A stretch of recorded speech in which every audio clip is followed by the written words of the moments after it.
শুভ সকাল, কেমন আছেন সবাই? আলহামদুলিল্লাহ ভালো। আমরা এর আগের ক্লাসে যে টপিকটা স্টার্ট করছিলাম এটা ছিল কি ইঞ্জিন সিস্টেম সম্পর্কে করছিলাম।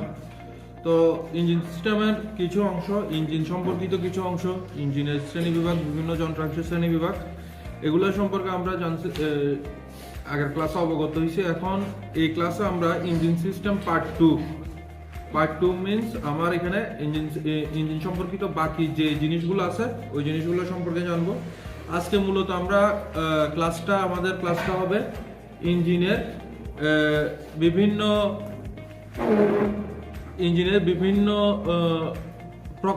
প্রকারভেদগুলোর উপর এবং ইঞ্জিনের কার্যপ্রণালী, অর্থাৎ একটা ইঞ্জিন কিভাবে কাজ করে ওই কার্যপ্রণালীটা এবং প্রকারভেদগুলা, ইঞ্জিনকে কয় ভাগে ভাগ করা যায় বা কিভাবে ভাগ করা যায়, এইসব বিষয় সম্পর্কে আমরা আজকে আলোচনা করব। তো প্রথমে ইঞ্জিনের সংজ্ঞা আমরা বিভিন্ন রূপে দিতে পারি, বিভিন্নভাবে দেওয়া হয়। আমরা এর আগের ক্লাসেও আমরা ইঞ্জিন সম্পর্কে আলোচনা করা হয়েছে, ইঞ্জিনের সংজ্ঞা সম্পর্কে আলোচনা করা হয়েছে। তো ইঞ্জিনের নতুন আঙ্গিকে আরেকটা সংজ্ঞা বা ধারণা এখানে দেওয়ার চেষ্টা করা হয়েছে যে শক্তির সৃষ্টি বা ধ্বংস নেই, এক রূপ থেকে অন্য রূপে নেওয়া যায় মাত্র। তাহলে যে কথাটা আমরা প্রথম থেকেই ক্লাসে আলোচনা করতেছি যে শক্তিকে সৃষ্টি বা ধ্বংস করা যায় না, শুধুমাত্র কি করা যায়, রূপান্তর করা যায়, এক রূপ থেকে অন্য রূপে নেওয়া যায় মাত্র।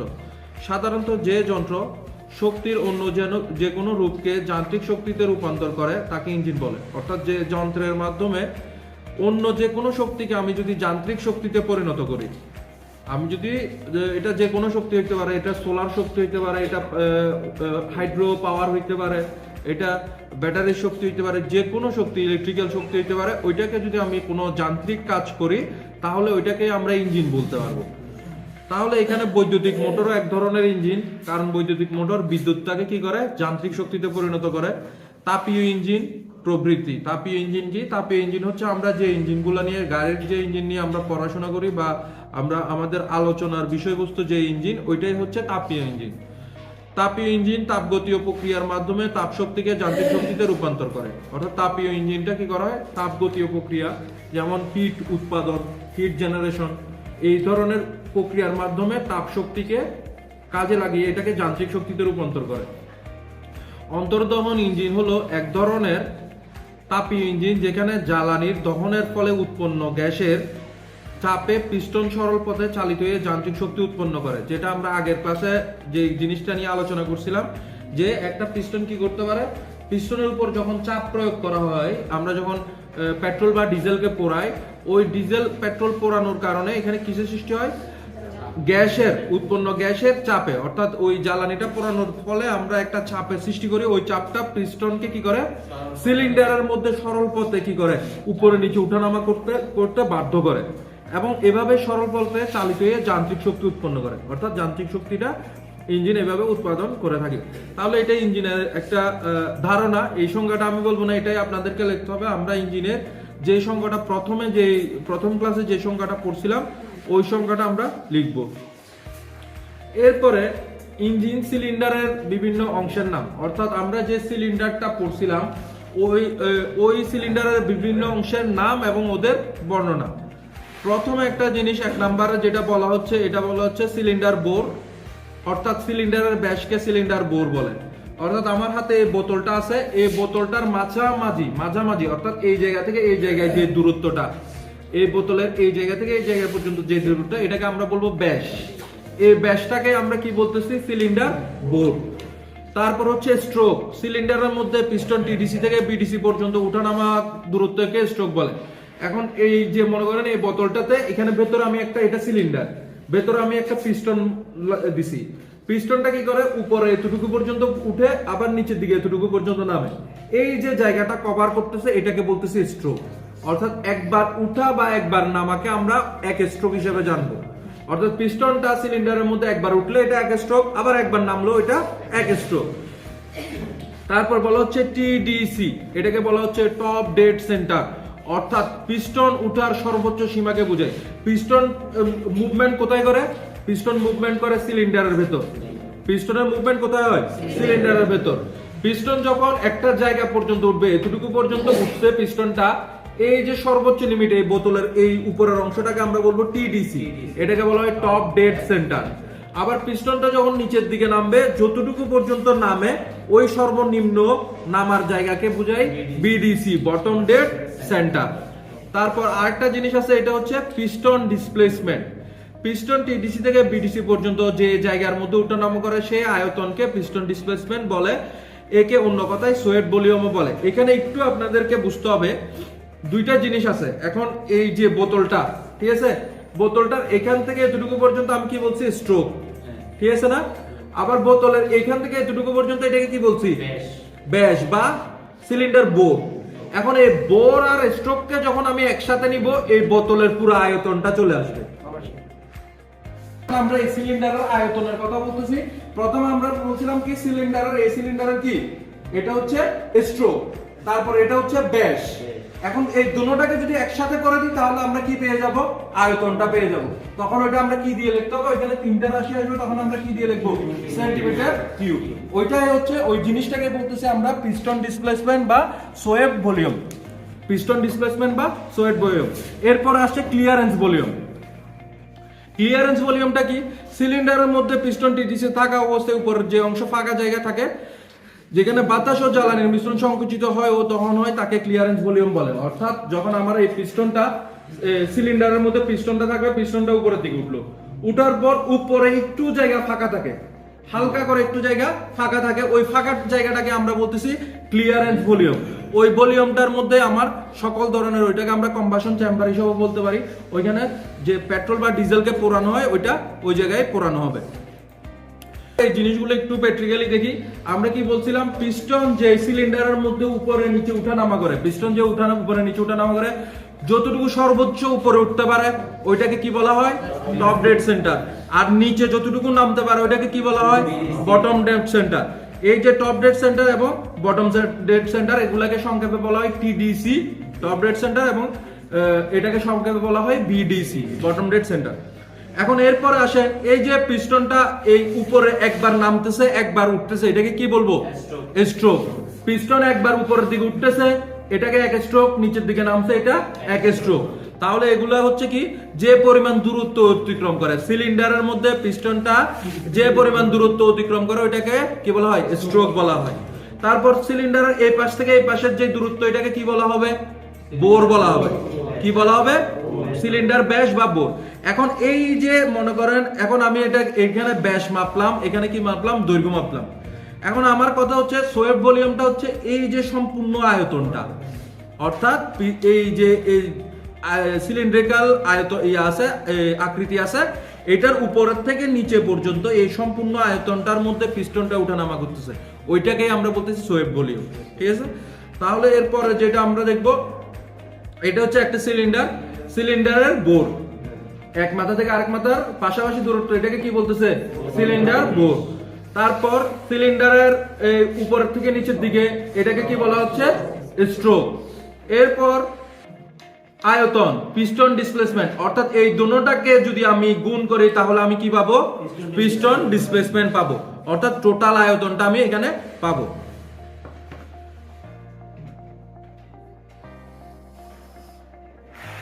তাহলে এই যে আরেকটা আসছে আমাদের, আরেকটা জিনিস কি ছিল, ক্লিয়ারেন্স ভলিউম। আরেকটা জিনিস কি ছিল, ক্লিয়ারেন্স ভলিউম।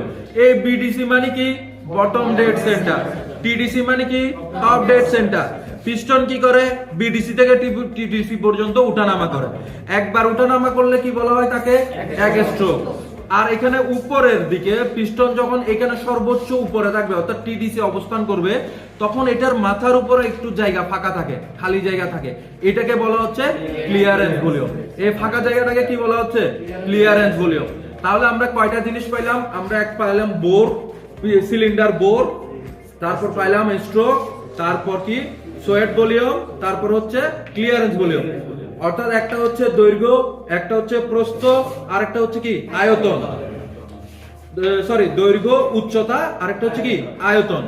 আর এখানে ক্লিয়ারেন্স ভলিউমটা হচ্ছে কি আমাদের উপরের জায়গা। এখন আমাদের স্যার আপনারা বলতে পারেন, স্যার এই জিনিসগুলো আমাদের কি জন্য দরকার।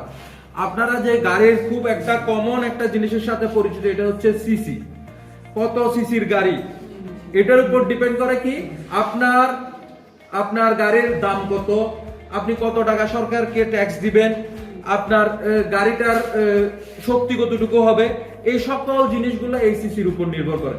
অর্থাৎ মনে করেন এই সিলিন্ডারটা, সাধারণ কথায় যদি আমি বলি, এই সিলিন্ডারটা যত বড় হবে তত বেশি আমি জ্বালানি পোড়াইতে পারবো, ঠিক কিনা? যত বেশি জ্বালানি পোড়াইতে পারবো তত বেশি আমি শক্তি উৎপাদন করতে পারবো, সিম্পল একটা জিনিস। তারপর আবার এই সিসির উপরে আমার কি করে, ট্যাক্স নির্ধারণ করে। 1500 সিসির নিচের গাড়ির একরকম ট্যাক্স, 1500 সিসির উপরের গাড়ির একরকম ট্যাক্স। 100 সিসির বাইক কিনেন একরকম দাম, 200 সিসির 150 সিসির বাইক কিনেন আরেক রকম দাম। দাম সহ পার্থক্য হয়ে যাচ্ছে না অনেকটা? তাহলে এই সিসির হিসাবগুলো বোঝার জন্য আমার আগের হিসাবগুলো, আগের জিনিসগুলো বুঝতে হবে। এখন এই সিসি কি? সিসি কিছুই না, হচ্ছে কিউবিক ক্যাপাসিটি। সিসি অর্থ কি? Cubic capacity. এটা একটু লিখে নেন, সিসি অর্থ কি? Cubic capacity. কিউবিক ক্যাপাসিটি কি? অর্থাৎ কিউবিক কি জিনিস? কিউবিক বললাম না আমি, তিনটা রাশি বললাম না এখানে? কিউব মানে হচ্ছে তিন রাশির সমষ্টি। কিউব মানে কি? তিন রাশির সমষ্টি। Cubic capacity, cubic capacity. এই কিউবটা, এটাকে বলা হয় কি? সিসি, ঠিক আছে? এটাকে প্রকাশ করা হয় সেন্টিমিটার কিউব, সেন্টিমিটার কিউব দিয়ে আমরা এটাকে প্রকাশ করতে পারবো। অর্থাৎ এখানে কয়টা রাশি থাকবে? তিনটা রাশি। এখন এই কিউবিক ক্যাপাসিটি কোথায় থেকে আসছে? এই যে সিলিন্ডারের আয়তন থেকে। এখন সিলিন্ডারের আয়তন যত বেশি, আপনার কি হবে? আপনার গাড়ির শক্তি বেশি হবে, আপনাকে ট্যাক্স বেশি দিতে হবে। এখন আমরা কিভাবে হিসাব করি? মনে করেন এটা হচ্ছে একটা সিলিন্ডার, এক সিলিন্ডারের একটা হুন্ডা, ঠিক আছে, বাইক। ওই বাইকের মধ্যে, এক সিলিন্ডার বাইকের মধ্যে এই যে পিস্টনটা ওঠানামা করতেছে সিলিন্ডারের মধ্যে, এই পুরো আয়তনটুকু, এই পুরো আয়তনটুকু এখানে বলছে 100 সিসির বাইক মানে হচ্ছে এই পুরো আয়তনটুকু হচ্ছে 100 কিউবিক সেন্টিমিটার। এখন আপনি বলতে পারেন স্যার তাহলে 2000 সিসির গাড়ি হলে কি হবে? 2000 সিসির গাড়ি যদি হয়, মনে করেন 2000 সিসির গাড়ি, এখন 2000 সিসির গাড়িতে কি হবে? সিলিন্ডার থাকবে কয়টা? 4টা। এরকম 4টা সিলিন্ডার থাকবে। তাহলে এক সিলিন্ডারে কত কত সিসি কত করতে স্যার? 500 সিসি করে যদি সহজ হিসাবে আমি ধরি, 500 সিসি করে হিসাব করি, তাহলে আমার কত হচ্ছে? 2000 সিসি। তাহলে আমার 2000 সিসির জন্য আমার আলাদা কি করতে হবে? ট্যাক্স দিতে হবে। তাহলে এই 2000 সিসি থেকে 1500 সিসি, 1500 সিসির একটা গাড়ির পার্থক্য কি? মূল পার্থক্য হচ্ছে এই সিসি, 1500 সিসির গাড়ির শক্তি কম থাকবে, 1500 সিসির গাড়ির আপনার স্পিড কম হইতে পারে। হ্যাঁ, 2000 সিসির গাড়ির স্পিড বেশি থাকতে পারে, শক্তি বেশি থাকতে পারে। আবার এটাতে আপনার কি হবে? জ্বালানি খরচ কম হবে, কারণ সিলিন্ডার ছোট, জ্বালানি কম পোড়াচ্ছে। এটা 1 ঘন্টায় যে জ্বালানি পোড়াইতে পারবে, এটা কি পারবে? 1 ঘন্টায় ওই জ্বালানি পোড়াইতে পারবে না। আবার কি হইতে পারে? আপনার ট্যাক্সের জন্য এটা ট্যাক্স কম, এটা ট্যাক্স বেশি। এরপরে আসেন আমাদের যে আমরা ইঞ্জিনের যে কার্যপ্রণালীটা আমরা ভাগ করতে পারবো। এই কার্যপ্রণালীটা ভাগ করতে পারবো আমরা 4টা ভাগে ভাগ করতে পারবো। একটা হচ্ছে গ্রহণ, আরেকটা হচ্ছে সংকোচন, আরেকটা হচ্ছে শক্তি, এবং আরেকটা হচ্ছে নিঃসরণ। অর্থাৎ সাকশন, কম্প্রেশন, পাওয়ার, এক্সজস্ট, এই 4টা স্ট্রোকে আমরা কি করতে পারবো? ভাগ করে দেখতে পারবো।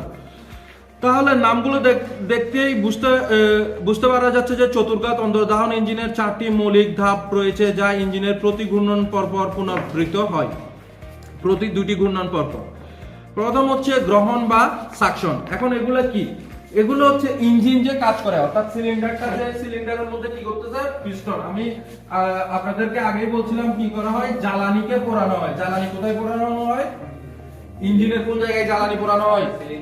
সিলিন্ডারে। ইঞ্জিনের কোন জায়গায় জ্বালানি পোড়ানো হয়? এটা হচ্ছে একটা সিলিন্ডার, ঠিক আছে? এই সিলিন্ডারের মধ্যে আমি কি করব? জ্বালানিকে পোড়াবো। এখন জ্বালানি পোড়াইতে হলে জ্বালানিটাকে এখানে নিয়ে আসতে হবে না? জ্বালানিটাকে তো এই জায়গায় আনতে হবে। গাড়িতে পেট্রোল ডিজেল নেন, ওগুলো কি ইঞ্জিনের ভেতরে নেন? কোথায় নেন? ট্যাঙ্কে নেন, ফুয়েল ট্যাঙ্ক। গাড়ির পিছনে ফুয়েল ট্যাঙ্ক থাকে, ওই ফুয়েল ট্যাঙ্ক থেকে ফুয়েলটা এখানে কোথায়? ইঞ্জিনের মধ্যে আসে। এখন এই ইঞ্জিনের মধ্যে ফুয়েল ট্যাঙ্ক থেকে ফুয়েলটা যখন আসে, ওই ফুয়েলটা কিভাবে ব্যবহার করা যাবে? ওই ফুয়েলটাকে ব্যবহার করার একটা প্রসেস আছে, এবং ওই ফুয়েলটাকে, ওই জ্বালানিটাকে পুড়িয়ে ওইখান থেকে কি করা হতে হবে? আমাকে শক্তিটা আহরণ করতে হবে, শক্তিটা ইঞ্জিন আপনাকে সরবরাহ করবে। তাহলে প্রথমে আমাকে বলা হচ্ছে গ্রহণ বা সাকশন। গ্রহণ করা বা সাকশন করা মানে কি? নিজের কাছে নেওয়া। গ্রহণ মানে কি? গ্রহণ করা। আমরা সবাই বাংলা, সিম্পল বাংলা এটা হচ্ছে গ্রহণ করা, আমাকে নাকি নিজের কাছে নেওয়া। এখন গ্রহণ বা সাকশন, এখানে যে জিনিসটা বলা হচ্ছে, এটা এই জিনিস বোঝানো হচ্ছে এটাই যে গ্রহণ মানে হচ্ছে কি করা? গ্রহণ মানে হচ্ছে ইঞ্জিন সিলিন্ডারের মধ্যে জ্বালানিকে প্রবেশ করানো। ইঞ্জিন সিলিন্ডারের মধ্যে জ্বালানিকে প্রবেশ করানো। এখন ইঞ্জিনের মধ্যে জ্বালানিকে প্রবেশ করাইতে হলে আমাদের সবচেয়ে মূল যে কথাটা আমাদের মনে রাখতে হবে, কখনো জ্বালানি পেট্রোল বা ডিজেল নিজে জ্বলতে পারে না। পেট্রোল বা ডিজেল নিজে জ্বলতে পারে না। জ্বলার জন্য কি দরকার? বাতাসের সংস্পর্শ লাগবে, কারণ বাতাসে কি থাকে? অক্সিজেন থাকে। এই অক্সিজেন ছাড়া কখনো আমরা কি করতে পারবো না? পেট্রোল বা ডিজেলকে জ্বালাইতে পারবো না। এখন এই পেট্রোল বা ডিজেলকে জ্বালাইতে হলে তাহলে আমার বাতাস লাগবে, তাহলে আমাকে করতে হবে কি? এখানে বাতাস প্রবেশ করার জায়গা রাখতে হবে। ইঞ্জিনের মধ্যে বাতাস প্রবেশ করার জায়গা রাখতে হবে। এখন মনে করেন আমি এখানে বাতাস প্রবেশ করালাম, এখানে কি থাকবে? পিস্টন থাকবে। কি থাকবে? পিস্টনের কাজ হচ্ছে কি? উপরে নিচে ওঠানামা করা। এবং এটা যখন উপরে নিচে ওঠানামা করবে, এটার মধ্যে কি করতে হবে? এটার মধ্যে ধাক্কা দিতে হবে, প্রেসার ক্রিয়েট করতে হবে। ওই প্রেসার ক্রিয়েট করার জন্য এখানে আমার জ্বালানিগুলোকে পোড়াইতে হবে।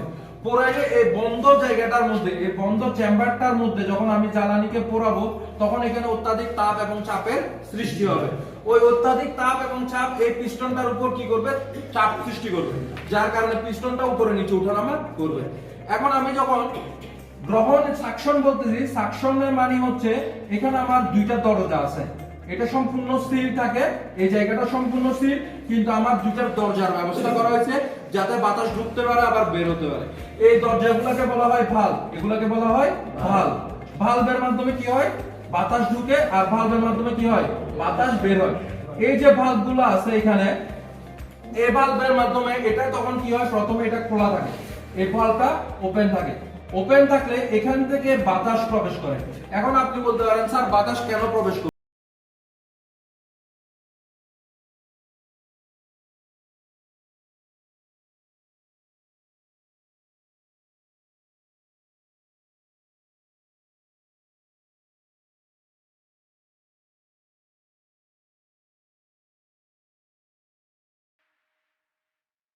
মানে হচ্ছে গ্রহণ। এখন সাকশন মানে হচ্ছে সাক করা। সাক করা মানে কোনো কিছুকে টেনে ভেতরের দিকে নেওয়া। এখন কোনো কিছুকে টেনে ভেতরের দিকে নেওয়া মানে হচ্ছে, আপনারা ইনজেকশন ব্যবহার করছেন না? ইনজেকশনে কি করতে হয়? টান দিলে পানি ঢুকে যায়, আর যদি পানি না নিয়ে কি করে? বাতাস ঢুকে, ঠিক আছে না? আবার চাপ দিলে এখান থেকে কি হবে? বাতাসগুলো বের হয়ে যাবে। একই রকম ভাবে এই পিস্টনটা যখন এটার উপরের জায়গাটার নাম কি? টিডিসি। এতটুকু পর্যন্ত পিস্টনটা কি করতে পারে? উঠতে পারে, আবার এতটুকু পর্যন্ত পিস্টনটা কি করতে পারে? নামতে পারে। এখন পিস্টনটা যখন এই টিডিসি থেকে বিডিসির দিকে নামবে, তখন কি হবে? এখানে একটা ভ্যাকুয়ামের সৃষ্টি হবে, অর্থাৎ বায়ু শূন্যতার সৃষ্টি হবে, যার কারণে এই যে ভালভটা খুলবে, এই ভালভের এখান থেকে কি চলে আসবে? বাতাসগুলো প্রবেশ করবে। এই ধরনের ইঞ্জিনকে বলা হয় ন্যাচারাল অ্যাসপিরেন্ট ইঞ্জিন, অর্থাৎ যে ইঞ্জিনগুলোতে ন্যাচারালি বাতাস ঢুকে যায় ওগুলোকে আমরা বলি ন্যাচারাল অ্যাসপিরেন্ট ইঞ্জিন। তো এখানে যখন বাতাস ঢুকবে, বাতাসগুলো কি করবে? এই জায়গায় বাতাসগুলো জমা হবে। এখানে কি করবে? বাতাসগুলো জমা হবে। জমা হওয়ার পর এই যে ভালভটা আছে এটা বন্ধ হয়ে যাবে, এই ভালভটা বন্ধ হয়ে যাবে। এখন এই জায়গাটা সম্পূর্ণ সিল। সিল মানে কি? এখান থেকে কোনো বাতাস বের হতেও পারবে না, কোনো বাতাস ঢুকতেও পারবে না। এরপরে প্রথম স্ট্রোক, যেটা আমার 1 নাম্বার স্ট্রোক, এটাকে আমরা কি বলতেছি? সাকশন। 1 নাম্বারটাকে বলতেছি সাকশন, অর্থাৎ গ্রহণ স্ট্রোক। এটা কি করতেছে? পিস্টনটা টিডিসি থেকে বিডিসির দিকে নামবে। এই স্ট্রোকে পিস্টনটা টিডিসি থেকে বিডিসির দিকে নামবে। এরপরে এটা হচ্ছে 1 নাম্বার স্ট্রোক। এরপরের স্ট্রোক হচ্ছে 2 নাম্বার। 2 নাম্বার স্ট্রোকটা কিভাবে কাজ করতেছে? অর্থাৎ এখানে একবার নিচের দিকে নামছে, এটা হচ্ছে 1 স্ট্রোক, সাকশন স্ট্রোক। এখন এই পিস্টনটা বিডিসি থেকে টিডিসির দিকে যাবে। পিস্টনটা কি করবে? নিচের থেকে উপরের দিকে যাবে। এটা হচ্ছে আমার 2 নাম্বার স্ট্রোক। 2 নাম্বার স্ট্রোকটাকে আমরা কি বলতেছি? কম্প্রেশন, সংকোচন বা কম্প্রেশন। 2 নাম্বারটাকে বলতেছি কম্প্রেশন বা সংকোচন। এই যে কম্প্রেশন স্ট্রোকটা করতেছে, এখানে কি হচ্ছে মূলত? এই বাতাসগুলো তো বের হতে পারতেছে না, সিলিন্ডার থেকে বাতাসগুলো বের হতে পারতেছে না। পিস্টনটা কি করতেছে? বাতাসগুলোকে চাপতেছে।